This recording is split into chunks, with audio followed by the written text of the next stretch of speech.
Hello, good afternoon, ladies and gentlemen. Thank you for having me here. I'm really pleasure to to be standing here on the stage, delivering a good quality of the quantitative finance material. Actually, once I was given the topic, which is called the overview of quantitative finance, it worried me a bit. Why? Because within just 1.5 hour session, I'm not quite sure whether or not I could, deliver such kind of speech.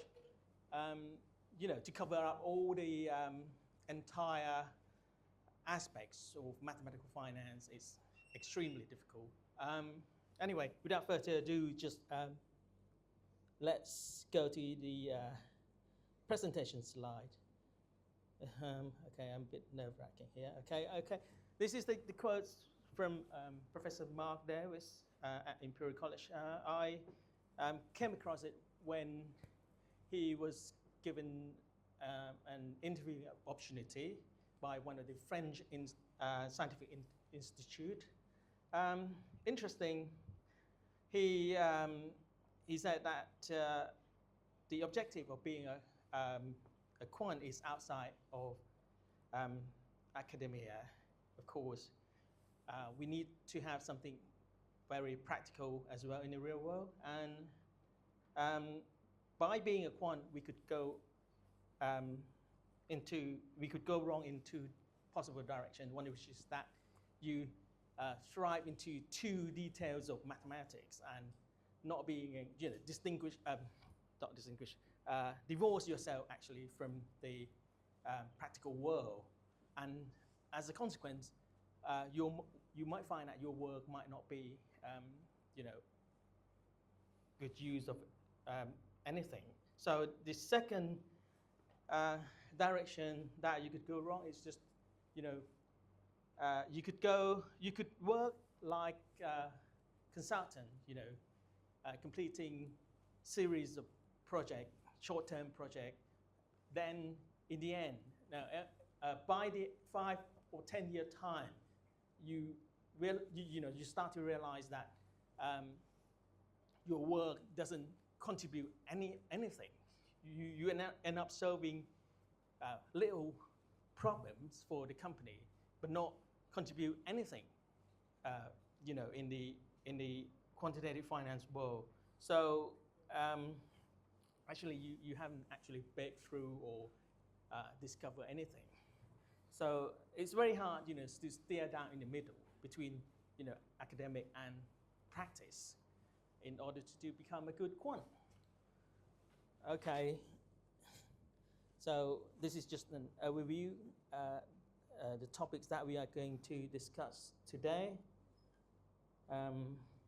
So let's start with the first one. Now there are a lot of, there are many types of quant around. Equity derivative, fixed income derivative. By the way, most of you here are from the academic side. Do I understand it correctly? Students, lecturers, professors. Okay. I think maybe I'll have to explain a bit what is fixed income derivative quant. Fixed income derivative quant is the quant who deals with the bond, bond, fixed income is bond, okay? And credit derivative, at banks there are some kind of credit derivative product as well. So, and there are sort of model validation quant as well, which means that most of the quantitative job in Thailand falls into this category because we do some sort of model validation rather than being attached, sit next to the traders, trying to arbitrage for the market using the cutting edge model to generate the profit. Not that kind of thing. So most of the quantitative jobs in Thailand, I could say, it's more like a model validation, including mine as well. So and the quantitative risk analyst as well. In the bank, we have front office, okay? Front office, those who work in the front office mean that who try to make profit from the market. They could be traders, they could be structurers, there could be sales, derivative sales, or even FX sale, foreign exchange sales. But in the middle office, the bank has risk management. They have risk control, they have risk management, and within the risk management, it's split into three type of risk: market, liquidity, and credit. Okay, quant developers are those who probably sit next to the quant, the quant analyst, helping, out quant analysts to do the coding, and that is the quant. So there are too many kind of things. Okay, this is just an example that of job, quantitative job in the Western. You can see that this is VP level. Okay, they need someone who has got a couple of years experience working on the Sabre, HAM, and Markov functional model, and all kind of these. So it's more sort of academic than that in Thailand, I could say. Okay, people working next to share the same workspace as quant in the trading floor. Is sales, traders, structurers. Structurers, some of you might not have heard what structurers do. Structurers are those who sort of break down the product, the structured product, because structured product sometimes sometimes it consists quite a lot of components, derivative component. Structurers who are those who break down, sometimes not breaking down, but sometimes who assemble. They bundle the product all together in order to get this specific payoff for the customer. Okay, structurers do not price, but sometimes if they know the model, then that would be good as well. But most of the time, they do not price. They do not do the pricing. Okay, these are what I'm going to talk about now is very trivial. It's more sort of finance rather than math finance. By definition, math finance is something that you actually, something that focuses on mathematics that is used in finance. Okay, of course, math finance or mathematical finance or financial mathematics, or even financial engineering, computational finance, quantitative finance, share similar aspect of of things. What I'm going to present to you now is just finance stuff, not math finance. But it's actually important, very important in a way. Why? Why is that so? Because sometimes quants are those who graduated you postgrad degree in mathematics. Sometimes they know how to do sort of model some sort of probability modeling or that sort of things, but they just ignore the basic things about the discounting. Discounting does count actually, especially in our country where 4 or 5 years ago we have no sort of zero rate. We used to have we need to get the implied one, but nowadays things change quite rapidly after the cancellation of LIBOR in 2017. I think things change quite rapidly though. This is the example of zero curve. Zero curve. Why do we need zero curve? Zero curve means that we derive the zero rates from a zero curve consists of a series of zero rates, filling in each tenor of the curve. Say 1 year, 2 years, 6 months, 1 year, 2 years, 3 years, whatever. but the thing is that last time, long ago, 4 or 5 years beyond, we had THB fix, which is the rate that equivalent to that satisfied in USD investor to invest in the Thai bond market. Not invest, to swap, actually, do this swap, interest rate swap. And implying that sort of thing, doing bootstrapping, do the, I don't know, whatever you call it, in order to get the result, which is zero rate along the tenor, this would be discount rate ready to be used for any financial product. I mean, if you get good zero curve, if your curves is perfect, then that would benefit the organization or the bank somewhat as well. So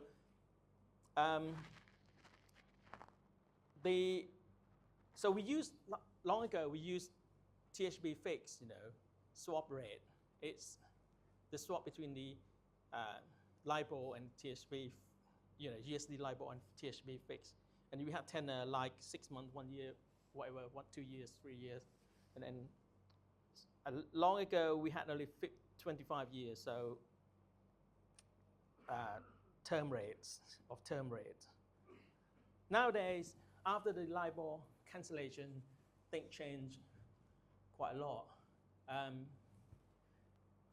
LIBOR cancellation, it happened because LIBOR has been accused of not being fair. It was easily manipulated by dealers. So,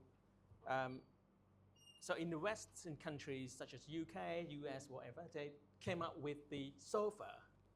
Have anyone heard about the SOFR interest rate? Or in Britain, SONIA. And in any country, it's just the overnight secure rate or something, okay? So things change, as I say, things change rapidly and in such a way that it left a great impact to anyone working in the interest rate regime, okay? But to the traders, they are not, the impact that the trader get from LIBOR cancellation isn't as much exactly in the same way as, is, the quant. Why? Because SOFR,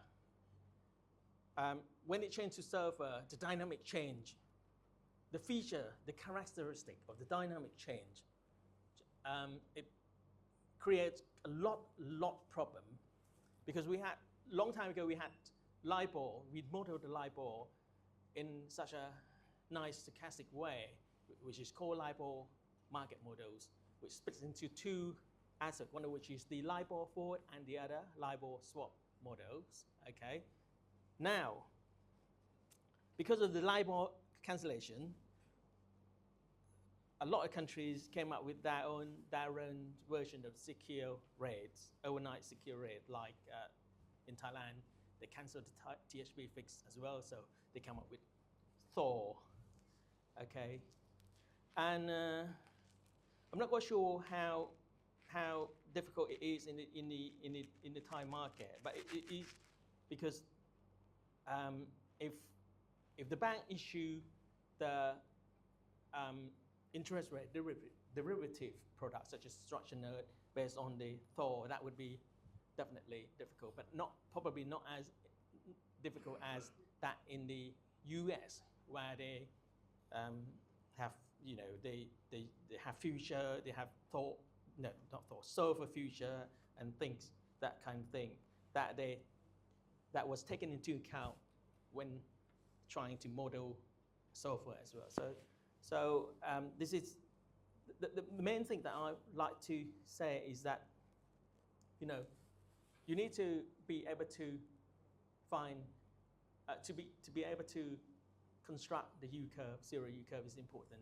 There are cases, I like to mention this as well, there are cases, the one cases that shocked the world actually, when Patrick Hagan, one of the great quant working for Bloomberg and many global investment banks. He moved to London, but that happened before the LIBOR cancellation, okay? I'm trying to explain you how important it is being good at constructing sensible U-curve, okay? If I remember correctly, he worked for Morgan Stanley or some kind of that. He invented a new kind of curve, which is called forward curve. Okay, he used mathematics to expand, do the sort of perturbation and solve the singularity problem, and then came up with a new way of getting the forward rates or forward curve. And that helped his bank a lot, because when using this curve to mark all the position, the financial product or the position that the bank had entered, it reduced a lot of reserve that the bank had to put in, okay? So, and later on, there was discussion in the Parliament, British Parliament, say that accusing that, you know, wrongdoing is such kind of regulatory arbitrage, meaning that they hadn't specified, they hadn't actually determined which way to do the forward rate. It's, you know, so Patrick Hagan somehow came across this method and saw that it's reduced a lot of reserve for the bank. So, and it created a lot of, not just the benefit the bank working as well, but on the mathematical front, it creates a lot of challenges building the forward curve in his way. But normally a forward curve is easily built. You just derive the zero rate, and then say zero rate if you derive, say, 2 years zero rate, okay, you can strip the forward rates out easily by if you know the 1 year for zero rate and you know the 2 year forward rate, by assumption you could take a long position in 2 years zero rate, zero coupon paying, and then shorting the forward. No, and then shorting the 1 year, you get the forward rate from 1 to 2 year, and that's quite easy. As you can see here, that the oh, by the way, this slide I forgot that the Thai baht zero curve derived from these government bond as well, and I mean in longer tenors. But you need to do bootstrapping. It's not that you're gonna use it directly, okay? And this is the feature of the overnight secure rate. When you say overnight, by the way, when you say overnight, it means that it compounds on a daily basis, and this you know creates quite a lot of problem. You will see how it gives a lot of trouble later on when I explain this stochastic differential equation a bit. But it is anyway, long time ago, you know, any floating rate, LIBOR or whatever, if you are today here, today is the fixing rate for the next 3 months, say, depending on the tenor as well. So you know the rate is known today for the 3-month payment date.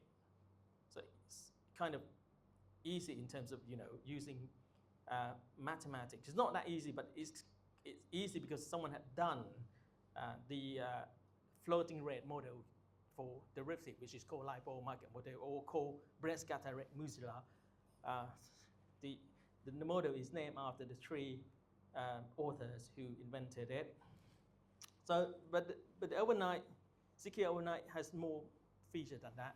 Okay, anyway, I don't want to spend too much time on that. We move next to the vanilla and exotic FX and equity option. Why do we need to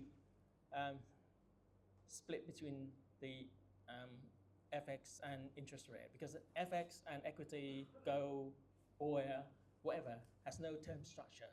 Any term structure product creates quite a lot of difficulty, not quite a lot, but more difficulty than the non-term structure product like this.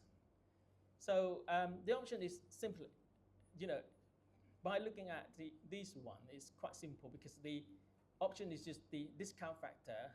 Okay, the rate, this is this risk-free rate or this zero curve that you have just got it from the previous stage. And then you plug it in. By the way, you need to interpolate as well. Interpolate means sometimes the life of the product is not, 1 year or 2 years, but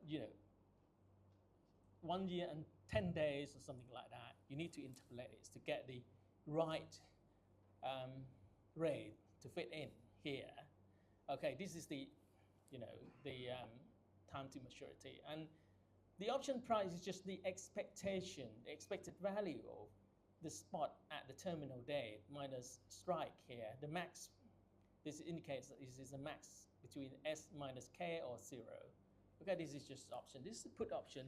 I'm not quite sure how familiar are you in this sort of thing. You quite familiar? Okay, familiar so that I could skip it.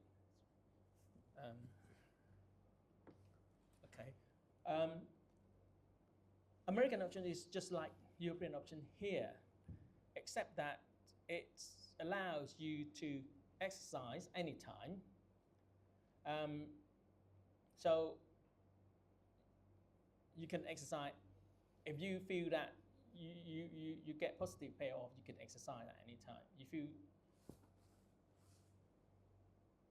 okay, Bermuda option or Bermuda star option is similar to American option as well, but except okay.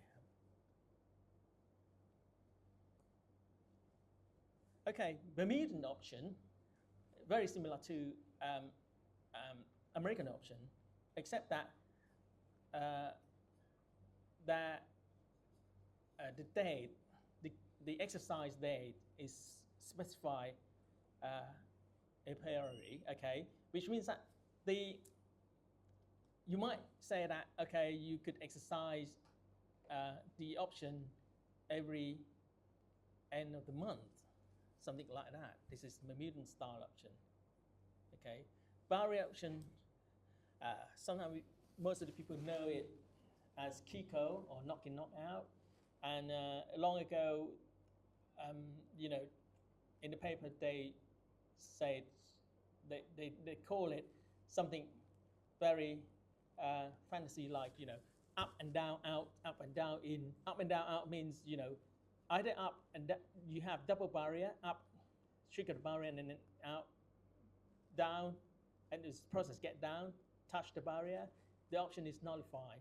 That is up and down. So the name is quite straightforward, but might not ring any bell for those who have no experience in option pricing.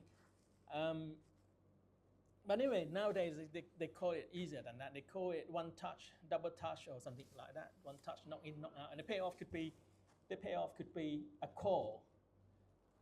The product is option itself, but the payoff is another call. And the product is option. The payoff could either be put as well, and the payoff could be a constant rebate. Say if it doesn't touch the barrier, you get 5% or whatsoever. Okay. A digital option is the subset of barrier option in the sense that it pays the rebate. Okay. Asian option is a bit more sort of exotic in the sense that they pay the average. They pay you the average. So this is the average. Okay. You see, but time continuous average. Okay. This is the average. And it has two types of averaging as well, geometric or arithmetic. But this is the time continuous averaging, okay? But this is the strike, the average on strike, okay? You can see that spot is here. This is discrete time, that is continuous time, and this one is discrete time. It looks like it. This is more sort of practical because in the real world we don't have these. So if you're not so keen on pricing, option pricing and hedging is something like that, you might using these continuous time for the discrete time. Anyway, this is how Asian option looks like. For the geometric averaging, it looks like this. See? Look back option, okay. Look back option is the payoff depends on realized maximum or minimum of the underlying assets over a certain period of time, okay. Which means that it's the process traveling along the on the a long time, over time. Then you look back option means that you can pick up some point, maximum point or minimum point, depending upon what sort of look back option it is, you know, and use that as the payoff, okay. So quanta means the payoff is fixed in interest rate, which means that whatever US dollars Thai baht might be in the future, you fix it, you quanta it, you fix it at certain rate. So you eliminate, in that sense, you are eliminating the foreign exchange risk. And in my experience, if you're working in the quantitative finance in the bank, two things that you have to be, you have to have expertise in option pricing. The first one is that when you came across the early exercise feature or early termination, whatever they call it, it means that the product exhibits some kind of American or Bermudan, mostly Bermudan rather than American, because no such thing. No, they have American options, but the instruction note they don't do it in a sort of American style. Okay, you have to manage. You have to be able to manage or to solve the early exercise problem. And secondly, you need to be good at the boundary condition, like the boundary option or something like that. When you touch the barrier, it pays. When you touch something, when the process is within the barrier, you get paid or something like that. There are more exotic than this, I agree, but not that many. Most of the products are just complicated product. I mean, in Thailand, just the American and they fit into the boundary condition problem. Okay, interest rate swap is just the you exchange the floating with the fixed. Okay, floating rate bond, which reset every 6 months, 3 months, whatever, and then exchange with the fixed interest rate bond. Okay, and this forward swap rate is just like this. You take the floating leg divided by the fixed leg. The reason why I try to explain you simple finance stuff is that because it relates to the product that I'm going to talk about later on. I'm not quite sure whether or not you are familiar with this stuff. Some of you might be the math undergrad and who had not experienced, or have not come across the financial product before, so that's why I had to spend some time explaining this out. CAP is, just the LIBOR minus something, a series of LIBOR minus something over time, okay? And the floor is opposite, because it's strike minus LIBOR, a series of that kind of thing. And now swaption, you have the swap, IRS swap, which is the product that allows you to exchange the cash flow between the fixed leg and the floating leg. Swaption means that it's option on those IRS. You see that European payer swaption. This is the thing. The whole thing out here is just the the rates, and then this is a strike. The whole thing out is the swap. D is a discounting factor, okay? It's very simple. So Mervyn option, again, is just like the American option, Mervyn option on equity, but except that it's the underlying is the swap rate, forward swap rate. Okay, structured product. Like I said, there are plenty of structured product. Okay, a lot of structured product. One-time callable, multiple-time callable. One-time callable is very simple. Multi-time callable, multi-callable. In fact, it's allowed to call one time, but anytime, any pre-specified days, on pre-specified days. Okay.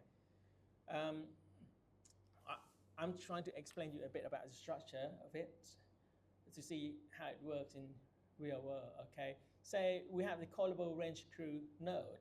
This has become very simple in the Western country. In Thailand, it has been introduced to the market for more than 10 years. So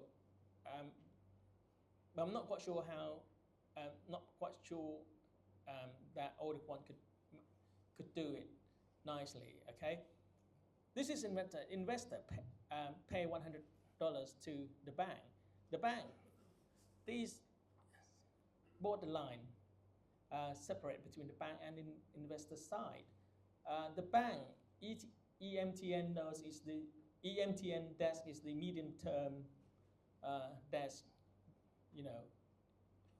medium term node, the desk that dealing with medium term bond. Okay, once they get the $100 from the investor, they pass its own to funding $100 in order to get the LIBOR minus 12 basis point. Okay, and then EMTN desk, take the pays the 250 basis point, which means 2.5% to the upfront premium to the interest rate swap desk. Interest rate swap desk now they call raise desk. Okay, and in return they get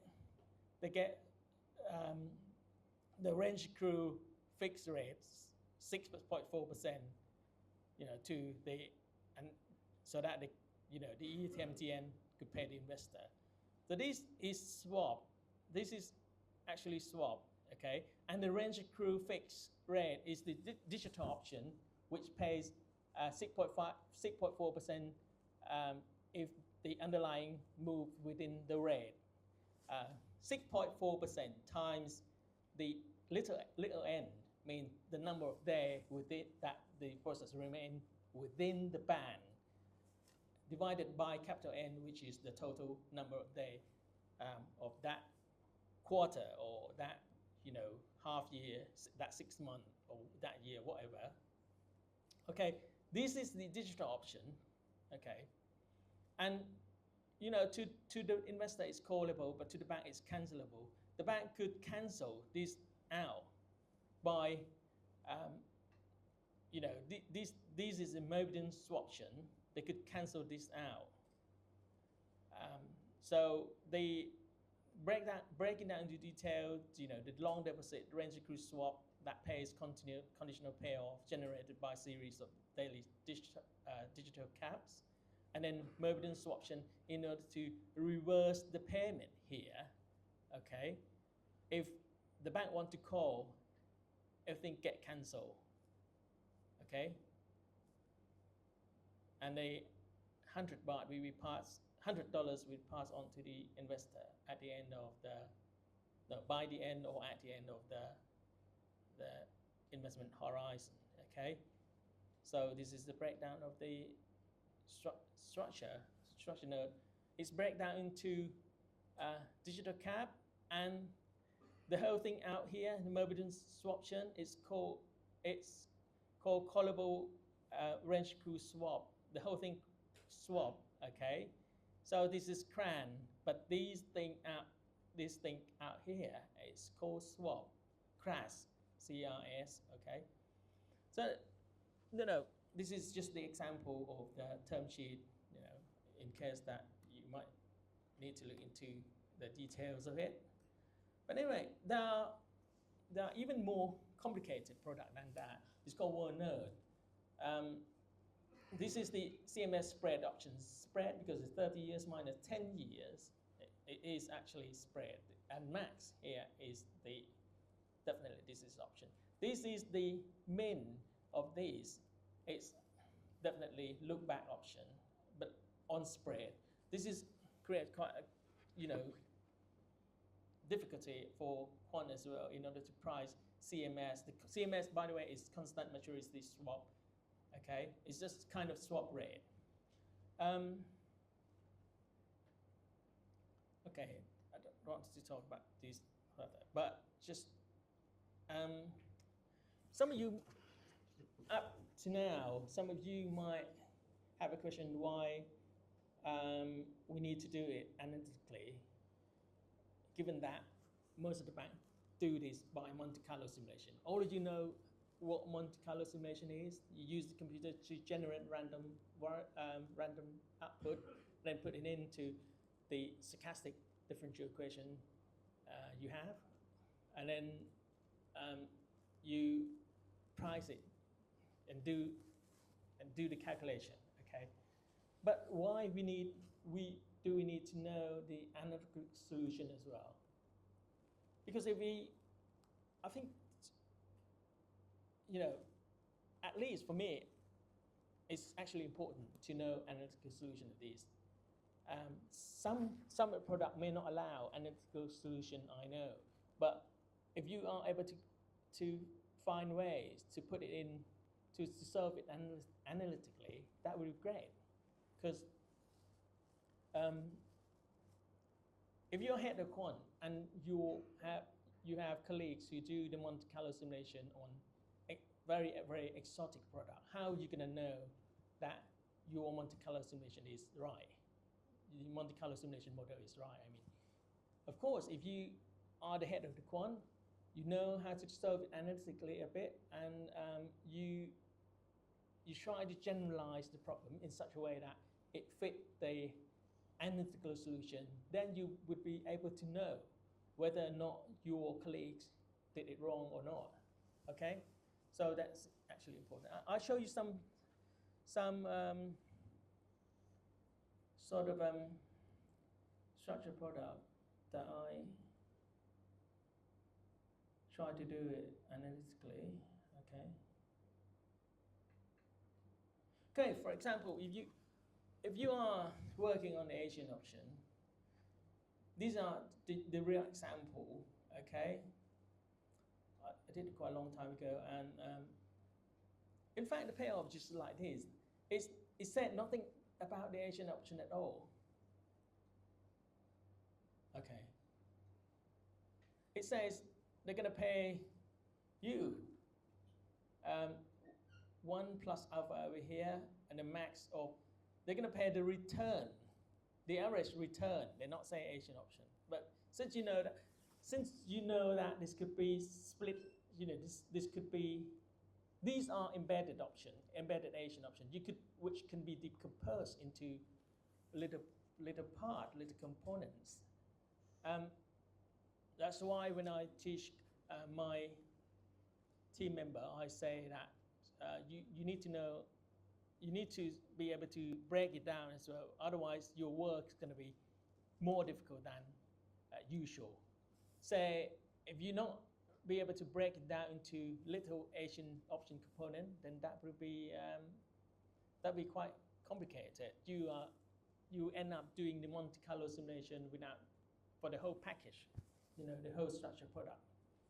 So by doing so, we know that we split it into parts. We break it down into parts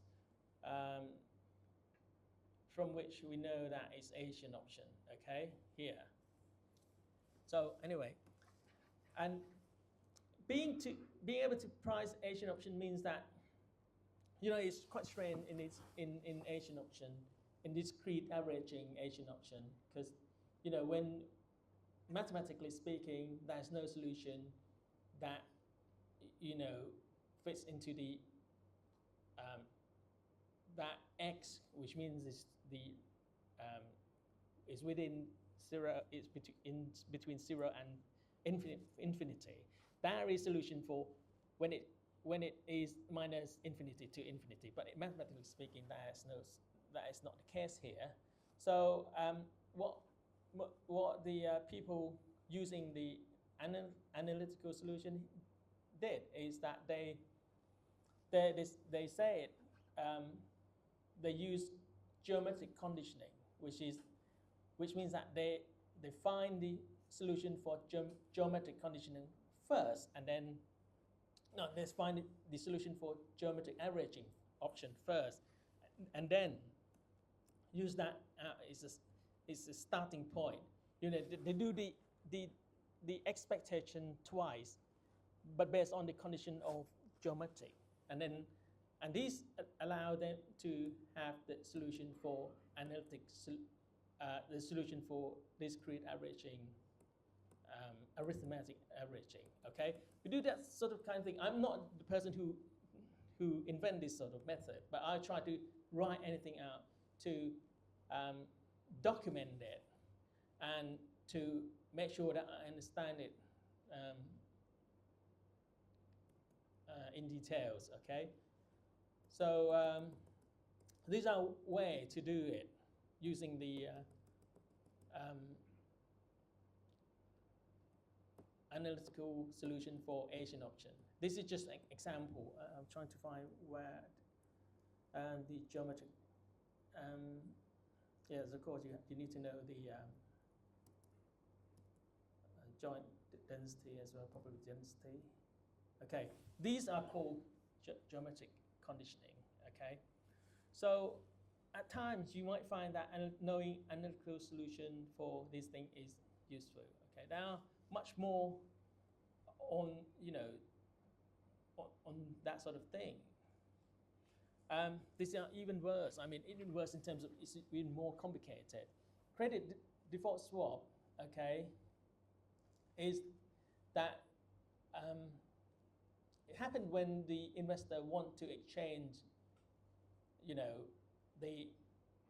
it's as the name tells it, it is credit default swap. So there are fixed leg and default legs. The fixed leg pay something like this, premium on that, and they pay it in exchange for default leg, 1 minus the recovery rate of the, whatever, the enterprise, whatever. This is this discount, and Q here is the process. So most of the bank did it in a simple way using the binomial. Not most of the bank. At least Bloomberg did it using binomial. But if you want to do it analytically, it's extremely difficult. This is one of the bank, one of the top investment bank. They still did it quite roughly. It's not that not that rigorous. In order to price the CDS analytically, of course, it is the derivation is very lengthy, and you need to know the probability default, not in terms of statistics, but in terms of mathematics. So there are whole lots of the entire thing that I show you on the screen up on the screen is quite difficult. So you need to know what you need to know sub-martingales, you need to know super martingale and all that sort of thing in order to get the analytic solution. Well, I haven't finished writing this yet, but it's I'll try to get to make sure that I understand it correctly. Okay, I'm here today just to make sure that to convince you that mathematics is useful. Sometimes if you later on when you get, some of you might get the quant job at a bank and think that, okay, you could use binomial and you could use multicolor simulation. There's no need to understand mathematics, the mathematics of it behind it. I would say it's not that true. It's not true. The more you understand the mathematics of it, the more privileged you are as the head of the quant. Okay, some of you, I'm not quite sure whether some of you understand the or have seen that sort of thing. This is the stochastic differential equation that you need to work on when pricing equity. Okay, this is the Black-Scholes PDE. In order to do that, that's not difficult at all. Very easy. Okay, this is the multi-asset. In other words, multi-dimensional Black-Scholes PDE, which can also be collapsed into multi-dimensional backward Kolmogorov equation. Okay, you could do that in order to price the asset. Okay, this is the short rate. Short rate is quite similar to the dynamic of short rate is quite similar to that of the stock, except that they've got mean reversion here. Okay.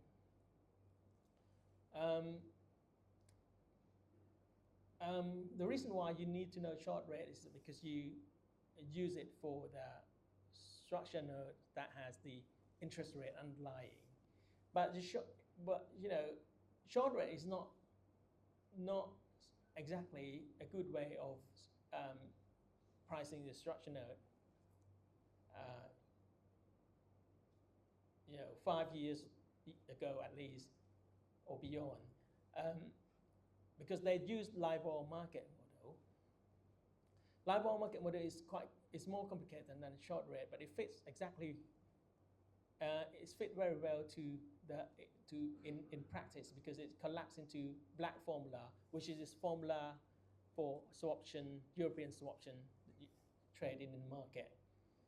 Since it's collapsed into the swaption and cap exactly, it became very popular.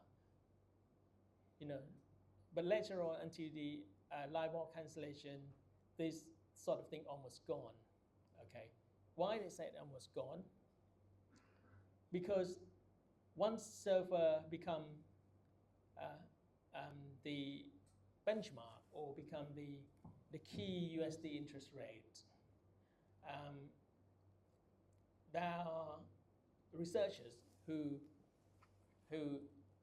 try to model the SOFR, and one of the work which is written by one of the LIBOR market model experts, use the LIBOR. They try to modify this process in order to capture the whole feature or the characteristic of the SOFR. Okay, so it's not completely gone, but it is almost gone. Okay, it's no longer important, not that important as it was. Okay, the structure node that I show you, which is called callable range screw node, it exhibits some kind of cap digital payoff. The dynamic of the LIBOR DL here has to be calibrated. DL or DF, whatever, for LIBOR DF, okay, has to be calibrated with the cap volatility in the market, because, as I said, they pay the digital cap, okay, and meanwhile, due to the fact that the nodes can be cancelled anytime, the dynamic of the LIBOR, forward LIBOR, needs to be calibrated with the swap as well. So in 1997, two researchers came up with the LIBOR market model, one of which is called, not two researchers, actually four, three working in one group and one working alone. They came up with LIBOR forward model, and the other, in the same year, came up with LIBOR swap model. To me, I think LIBOR forward model is more convenient in the sense that once you got the forward LIBOR, you could construct the swap as I show you that the swap rate is just comprises of the floating leg bond divided by fixed leg. So if you had the forward rate along the way, you could construct the bond. You can construct the swap rate quite easily, but not vice versa. I mean, using the dynamic swap, you can't reduce it into forward rate. So LIBOR forward model is more popular in that sense. But the difficulty lies upon the fact that using LIBOR forward model, how are you going to calibrate it with the swaption volatility metrics that quote in the market? So around year 2008, I couldn't remember exactly, Ray Bonato from RBS Bank came up with the idea of cascade calibrating, which means that you use the cap volatility and they could calibrate with the swaption volatility nicely. I mean, but sometimes, you don't need to be the person who invent LIBOR market model. But you can be an expert on implementing the model. Okay, like in this case, Ribonato from RBS and Mercurio and Brigo from Italian bank. They came up with the ideas which can handle this problem nicely. Okay. Hedging it with LIBOR is quite difficult as well. This is when you're calibrating the cap volatilities on the first day, it looks like this. It shows hump shape or hump feature, and these,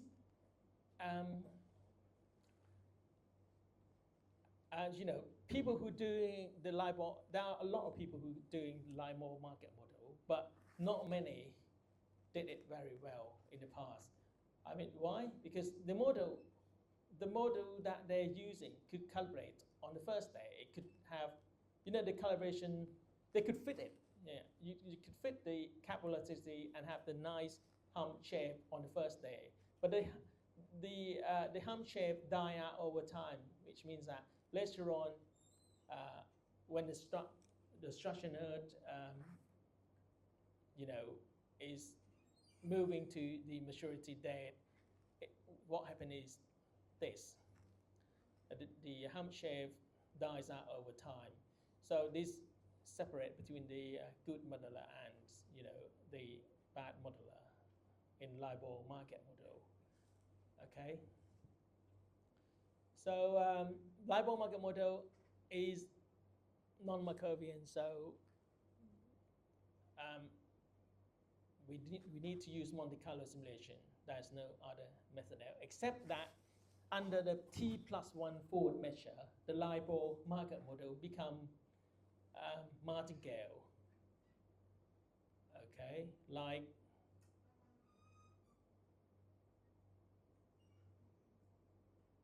this. Once it becomes martingale, you could relate it to the heat equation, diffusion equation, and price it. So most of the software company that sell the software, the front office system to the bank, claim that, okay, we do the LIBOR market model as well. When I look into detail, it's just one period time LIBOR market model, which means that when it comes to pricing of the structure node, which has longer period than 6 months or 3 months, they have to use the binomial or finite difference. Okay. So there exists certain kind of limitation on LIBOR market model as well. There's no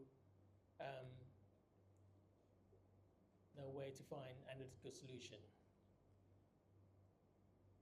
Okay, and that is the correlation structure that you need to satisfy as well.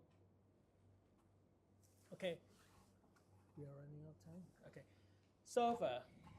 Actually, SOFR is very important. I mean, I am a retiree, so don't need to face the difficulty of SOFR modeling.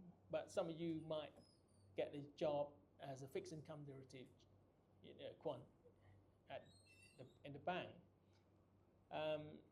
Then if the underlying is SOFR, I mind you that would be quite difficult. Okay, but anyway, some of the bank or some of the researchers didn't see it as complicated, so they use the short rate model with some kind of modification to price whatever SOFR underlying that might be, whatever product, say future, options, swaption, whatever. And some, Brest, Gellert, and Scirocco did it with the LIBOR, with modification to the LIBOR forward model, because Blaise Catelet Musila, Blaise is one of the researchers who invented LIBOR market model, so he tended to use LIBOR forward model with some kind of modification to fit the character of the SOFR. Okay, and I came across one of the paper which newly defined the dynamic of the SOFR, which is extremely difficult because they thought SOFR was somehow exhibit some sort of piecewise constant feature, discontinuous in some point, and so they tend to use the sort of forward rate, not forward rate, the HAM, the Hitch-Morton forward, in order to satisfy with the future SOFR future, and then they specify the short tenor of SOFR in much of the complicated way. Okay. Pricing derivative, there are two ways in pricing a derivative. Either you use PDE or you use martingale, risk neutral, or whatever. In the past, they call it probabilistic approach. Nowadays, they call risk neutral, martingale, whatever. Okay. This one belongs to applied mathematics. It's applied mathematical techniques, whereas the other down here is pure mathematics. So in the real world, I think there is no, of course, the pure mathematical techniques are more sort of recognized than that of applied one. But I think it depends on the person as well. If you are intelligent enough, you could solve the more problem. That would be the key concern for the bank. Okay. Example of PDE, Black-Scholes models. In fact, Black-Scholes model could be derived in two ways. Both, applied mathematics used solving, related it to stochastic. No, it's not the stochastic. The Black-Scholes PDE with the heat equation, and then you could use separation of variable, Fourier transform, whatever, to solve the Black-Scholes model. Okay. Whereas the American option with PDE, in this aspect, I think it's quite. Let me.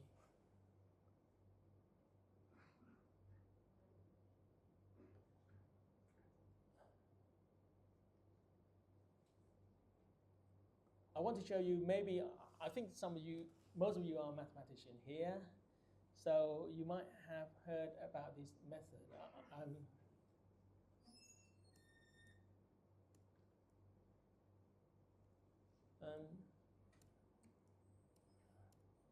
Have any one of you heard of McKean method? No? Okay. What about the Kolotner formulation, free boundary value problem? Some of you might have worked on free boundary value problem. Okay. There are several ways as to how the free boundary value problem could be solved. One of which I really like it is called Kolotner formulation. Long ago that method was invented in the 60s or something like that. Later on, it it was used by the researchers called McKean, so people tend to know it in the name of McKean rather than Kolodner. Okay, I like it in the sense that it's almost analytic, you know. This is how the PDE of it is solved by the free boundary value problem. Okay.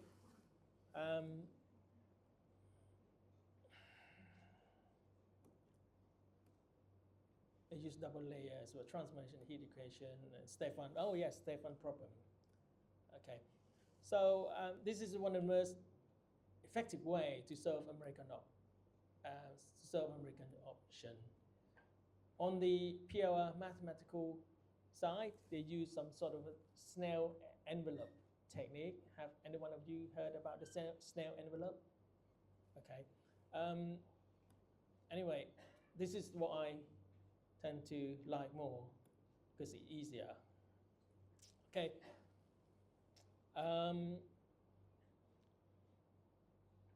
It's called McKean. Okay. For those of you who are interested in solving the early exercise problem in finance or the free boundary value problem in mathematics, you could have a look into the papers the paper of Kolodner and McKean. Okay. One thing I would like to note is that besides using the free boundary value problem to solve, you know, the American option in finance, we could have other kind of application as well. We could use, because of free boundary and the moving boundary are exactly the same thing. Not exactly the same thing, but very close to one another. So you could use these sort of techniques to create a new kind of option, a very an original one, by saying that the condition, by saying that the option that you're working is going to pay if the stochastic process if the underlying process moves steeply to the boundary. Think about it. I think some of you might be able to do it, but that is what I think we could use it for creating the new kind of option as well, which had never existed before. Okay, let's just stop here. Try to. Okay.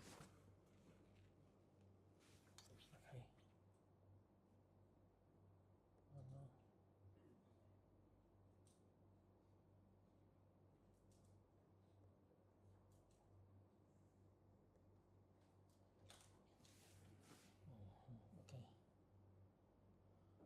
Okay.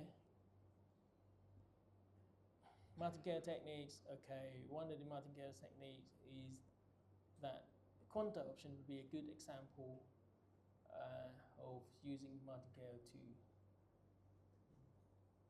price the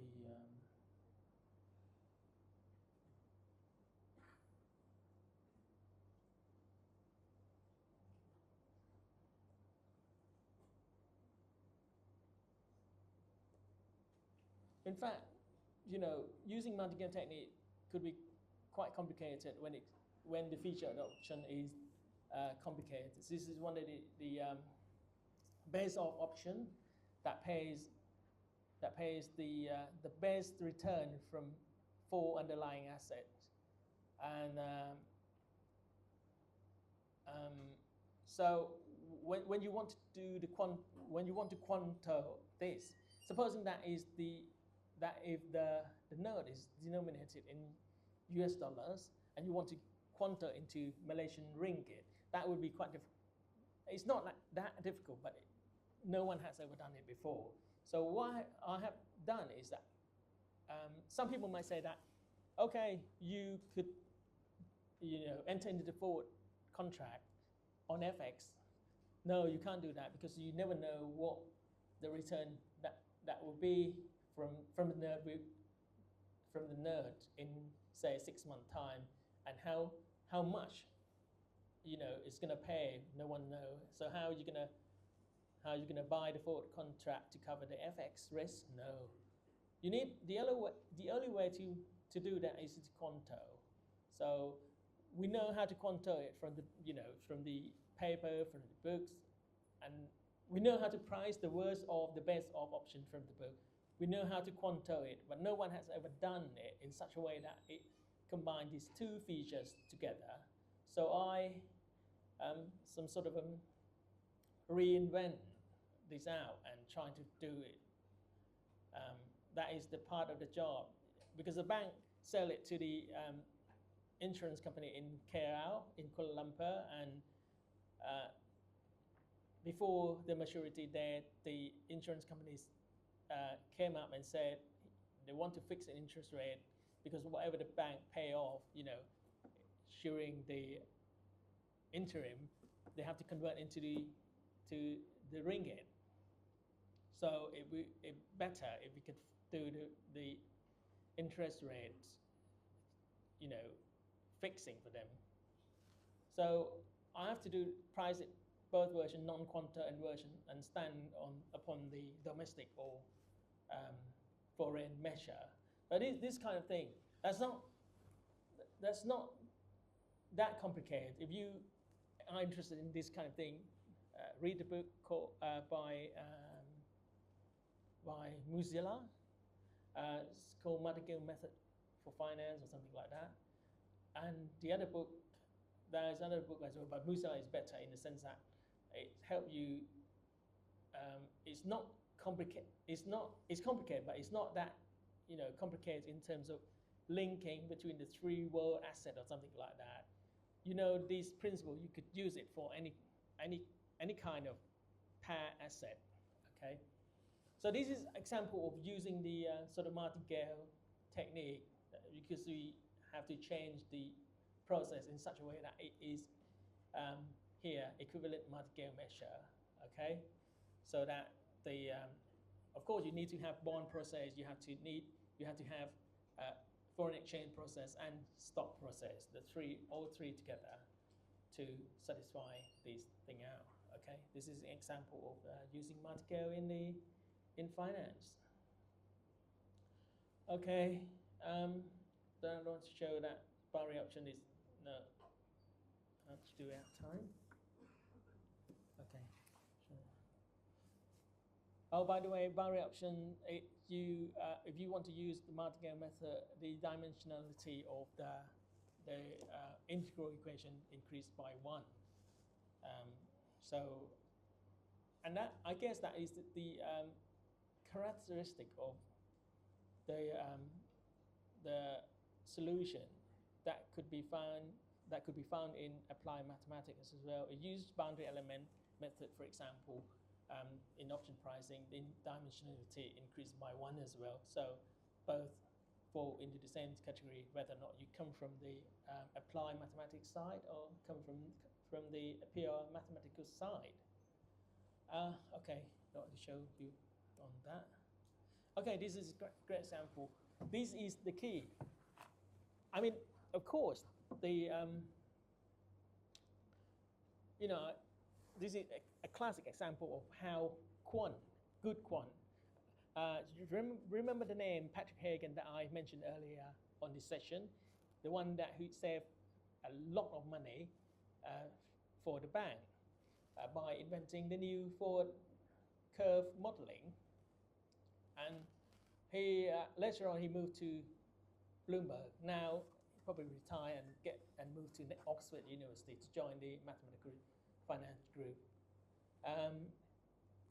While working at Bloomberg, he invented sort of a technique to price the callable range screw note without having to do the Monte Carlo simulation. Of course, it's a bit dodgy in the sense that the model cannot actually, he modifies something in order to fit the characteristic of the structure node. But it's not complete in mathematical sense, but it's a great effort made by him, in order to serve every customer using Bloomberg terminal to price the structured notes. I write explanation to myself as well. Long time ago, I used this to defend Bank of Thailand in order to, because at the time there was not actually a colleague of mine, but a person whom I knew a bit from Bank of Thailand. He graduated PhD from Imperial College as well, so in physics, and he worked for Bank of Thailand. He's the team head of quant team head for Bank of Thailand. So at the time we are arguing whether or not the CIMB Thai could actually weigh out the risk. They want to know whether or not we understand the model inside out. So I wrote up this report, but I didn't actually give it to them. I just explained how it goes, how it went, and in order to get the approval to weigh out the risk, And this is a good example. Why? Because as you can see that this is a linear Gauss model. What Patrick Hagen did is try to fit in certain kind of characteristics that appear in the structured note product, which has the interest rate underlying. Okay, so it was a great effort by him, but I tried to rewrote that, expand the details a little bit so that my colleagues, my teammate could understand it in the same manner as I did. Okay, what happened is that besides all these details, Patrick Hagen came up with the idea to manage, to solve actually early termination. He called it rollback method. Okay, it's nice in such a way that it is written in integral. It is written in integral, and they do the numerical integral on it. So this is quite nice. This is a good example of how good quant is solving the problem. At least he get the problem solved, although this is not comparable to LIBOR market model. Okay, but at least using LIBOR market model is time consuming and use a lot of computational resources, which might not be possible for Bloomberg when it comes to a large group of customers. Okay, so this is how the great quant doing their work, solving the problem. Numerical method, of course, there are more numerical methods than this. Lattice method, binomial, trinomial, Monte Carlo simulation, and there are some other methods such as finite difference and boundary element. And I want to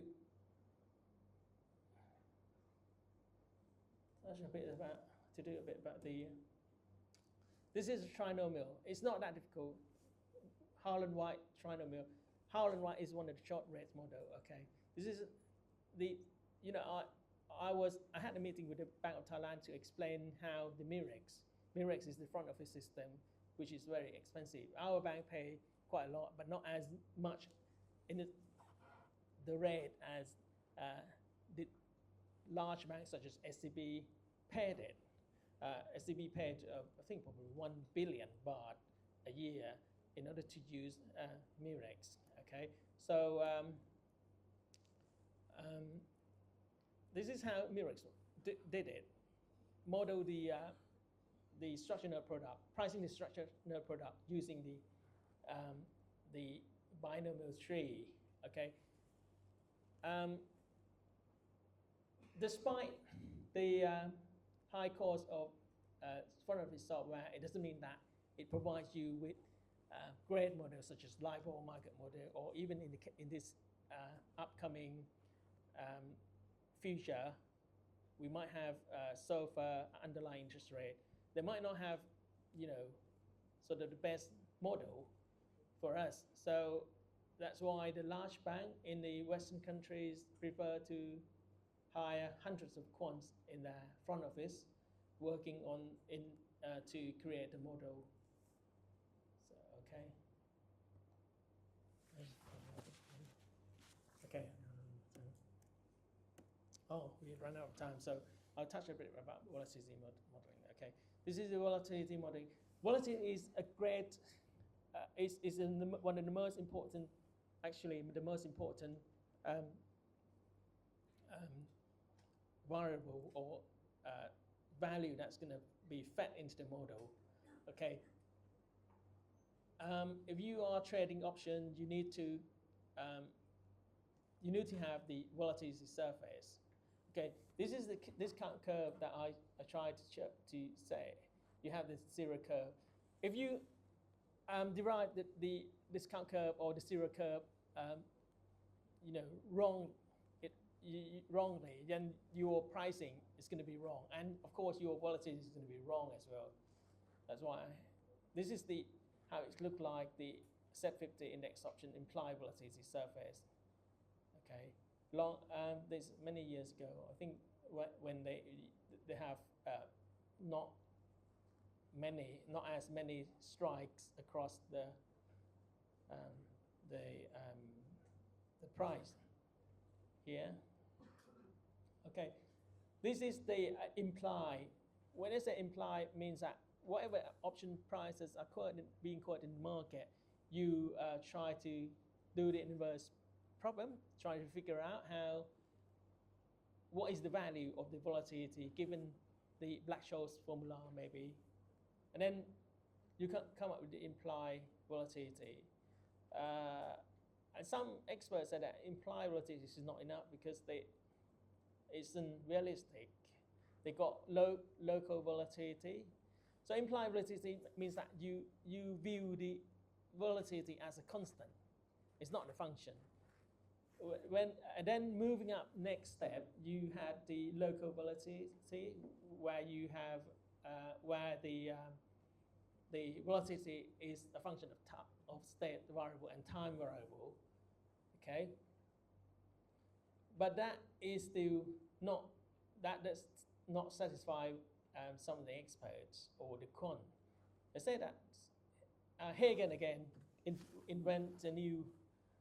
Of course, Hagen is not the best quant, but he made quite a lot of contribution in the quantitative finance.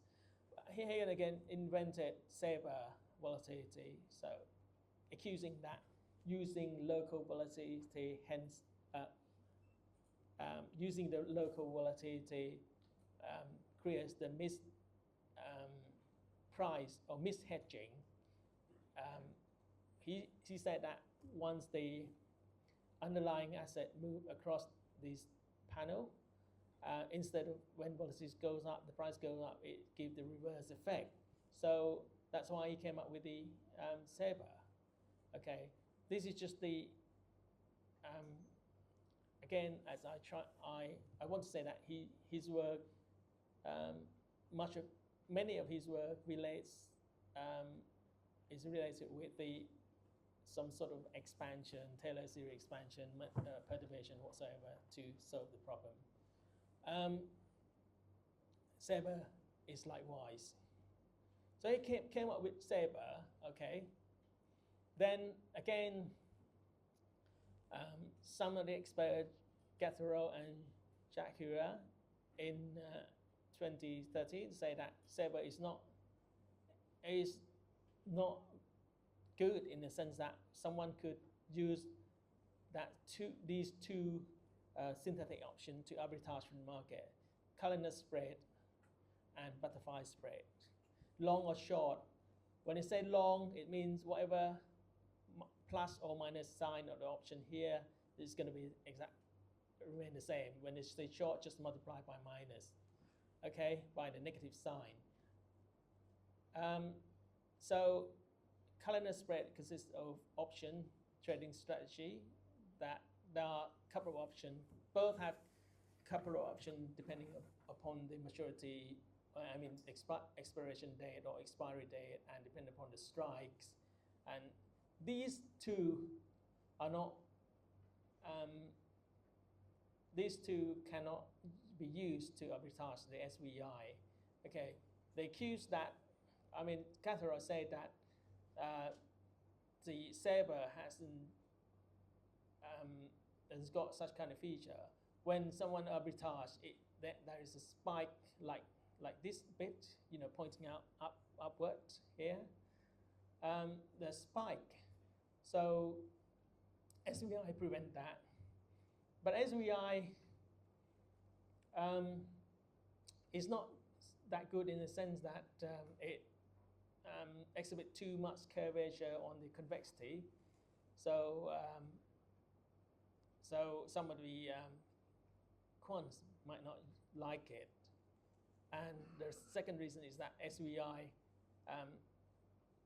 is invented for equity only, which is unlike saber. Saber can be used for interest rate and the equity. This is the advantages of saber. Okay, and then later on, mathematicians come up with the new ideas called rough volatility. They prove that the volatility is a rough process. So it's extremely difficult because it involves fractional boundary motion. Okay, not many people know it. Anyway, this should give you the idea how the quant work in the bank. Okay, this is the SVI. Okay, SVI, and the GoPol is the model that invented by one of the top European investment bank. This is the example of SVI document. You see that I had it. This is document of one of the big European investment bank. You see that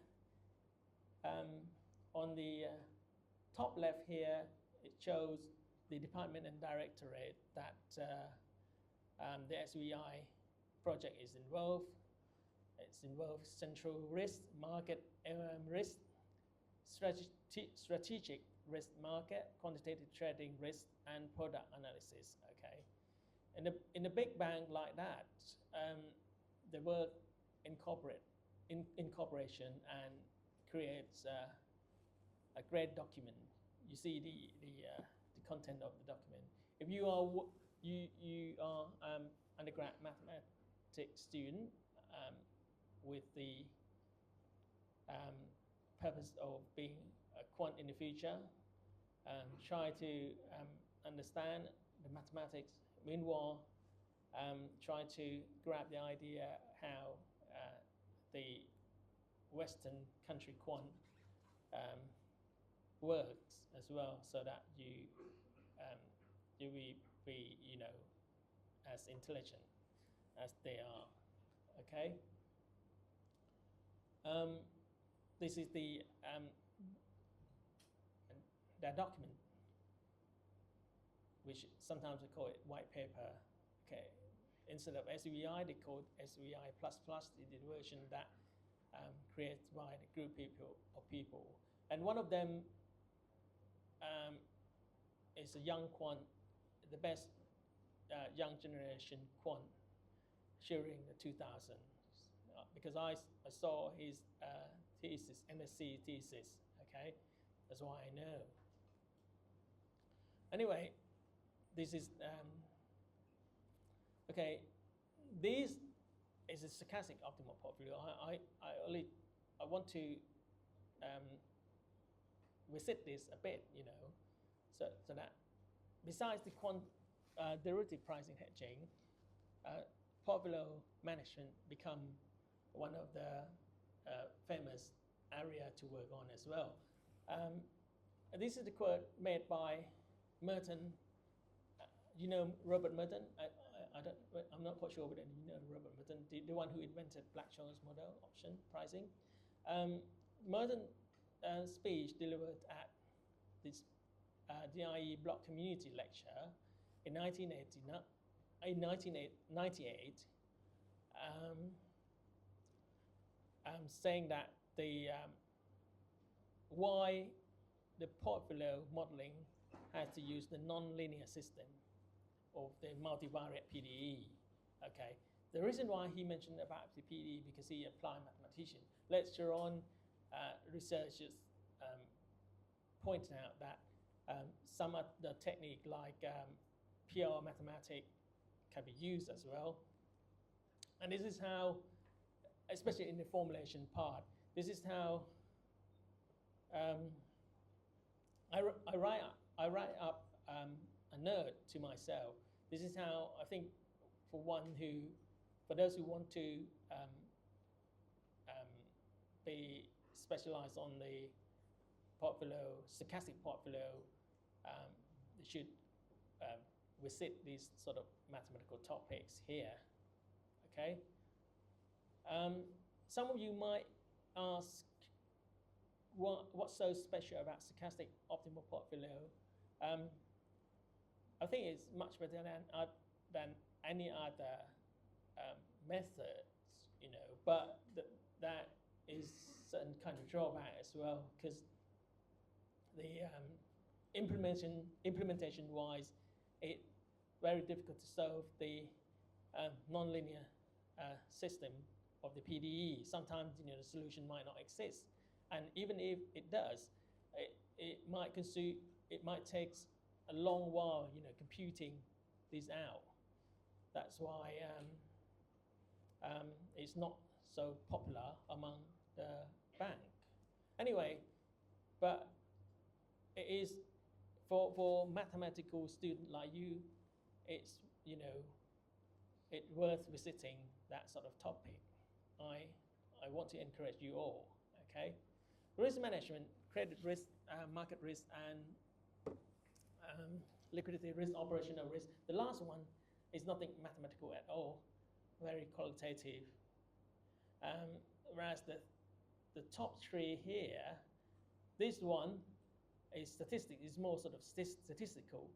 Whether or not the market risk is difficult, it depends on the products in the portfolio. If your portfolio consists of a sophisticated structured product, of course it's going to be difficult. Credit risk, of course,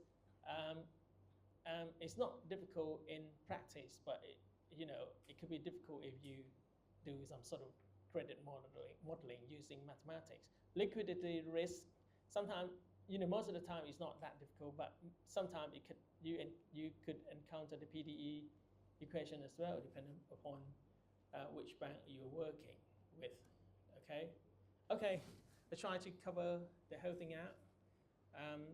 Hope that would be useful for you people here. Okay, thank you very much.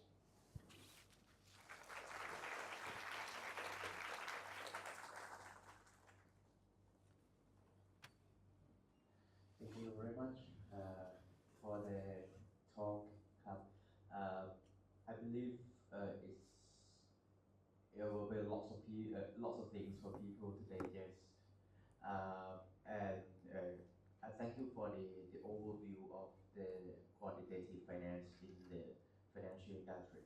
So don't forget, he was the head of quant in so many financial institutions, banks.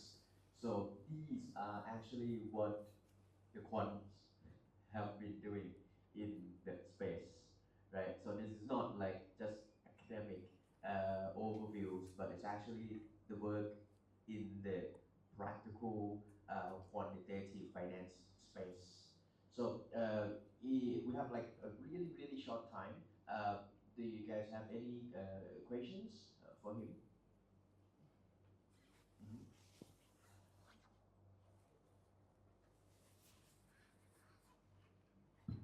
Okay, here's my question. You have been a quant for 27 years, right? Right, yeah. I want to know that, do you always do rigorous mathematics all the time? Sorry? What did you say? What was the last sentence that you said? Okay. Do you always do theoretical math all the time Mhm. when you're working as a Mhm. quant? Do you do like Hello? theoretical mathematics? Do I invent theoretical? No, do you normally do like mathematics like theoretically during the career? There are quite a lot. It depends. I did quite a lot of mathematics, but I can't say that I did it on a daily basis because things, it depends on the whether or not that is a request from bank regulators such as Bank of Thailand, Thai BMA, whatever. If that is, then that couple of months or even 6 months, they, I would be very, very busy doing the math.